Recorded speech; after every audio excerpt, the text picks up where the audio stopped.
Hello, welcome back to my YouTube channel. So today I'm going to be sharing on a topic that may resonate with many of you.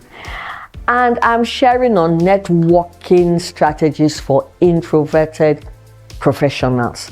So you may be out there and you're listening to me and you are an introvert, or you know somebody that is an introvert. Then you want to listen to this video to the end, and you're going to learn strategies that you can put in place that can make you a powerful networker, somebody that can actually connect effectively with people and build long-lasting and mutually beneficial relationships with others.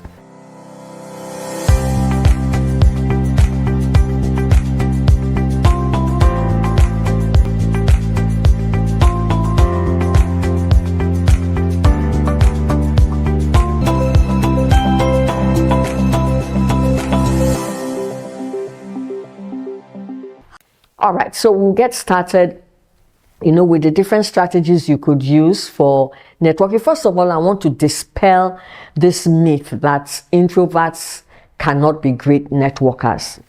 It is a myth, and I don't want you to believe that, because every introvert brings unique qualities to the table. So they may not be the life of the party, so to say, but they're also, usually you find people that are introverted do not talk too much. So they're good listeners. They're usually very thoughtful.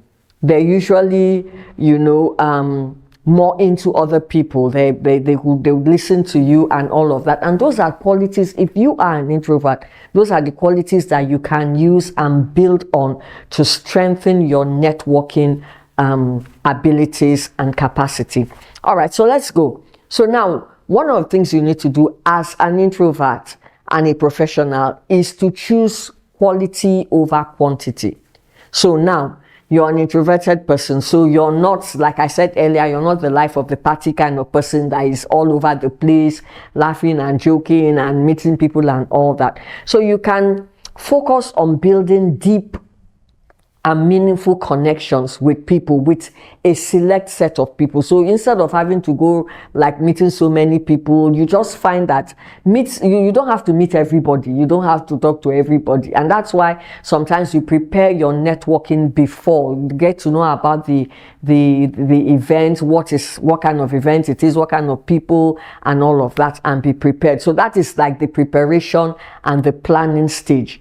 So that, okay, I'm not that kind of person that will be all over the place. So I prepare, So before you go for any event, research who are the people that are coming for this event.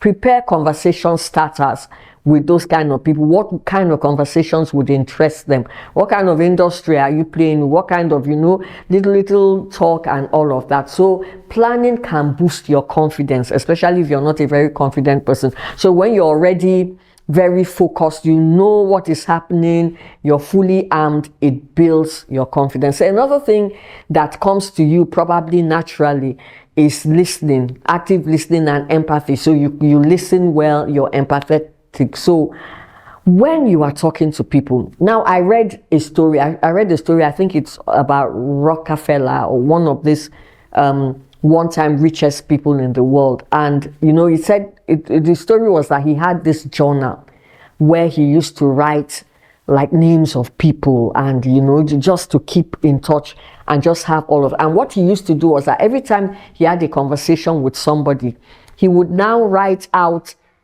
maybe something unique that the person said. For instance, somebody said, oh, your daughter was going in, or the child or your son or daughter was going into school or something like that. He would notice. So next time he's going to have a meeting with that person, he checks his book, he sees what he had with you, what conversation he had, and then he now reminds you of, how about that daughter of yours that was going to so. And that warms you up to people. And they're like, you even remember me. And so you're able to build a deep quality relationships. So people don't care what you know until they know how much you care. So when you're able to show people that you care, that you remember, and that you're listening to them, a lot of people that are extroverts want to keep talking. You have this unique ability to listen. and people want to be listened to. So use it to your own advantage when you find yourself in any event to network. And that way you can build more authentic and meaningful relationship. So now, for an introvert, another thing you can look out for is small group settings. Personally, I am an introvert. I've always been an introvert. So I've not been, that kind of very noisy person and all of that. And I find I do better in small groups when I'm working like with smaller groups of people than in larger groups. Of course, because of having to build a career in communications and other things, I've also helped myself to be able to be comfortable even in large rooms and all of that. But small settings work for you if you're an introvert. So that way you're meeting a smaller number of people, you're engaging with them one-on-one, and you're engaging in deeper conversations, and you're able to connect with them better than when you're just talking to too many people at the same time. And the next thing I'll say is networking, for introverts is not about, changing who you are. It's not about changing who you are. It's not about, we're all wired differently. It's okay to be an introvert. It's okay to be an extrovert. All you need to do is find out what works for you. What are your strengths? Then build on those strengths. And that's how it works in life. So it's not about trying to change to become somebody that you're not, because being authentic in all of your relationships and networking is also very important. So on your path to success, ensure that you maintain who you are, but also build on your strength, nurture your nature, like they say. And if you found any of these tips useful, please share them with others. Give me a thumbs up, and I cannot wait to see you in my next video. But if you have not subscribed to this channel, please make sure you do that. And I can't wait to see you next time. Thank you, and bye-bye.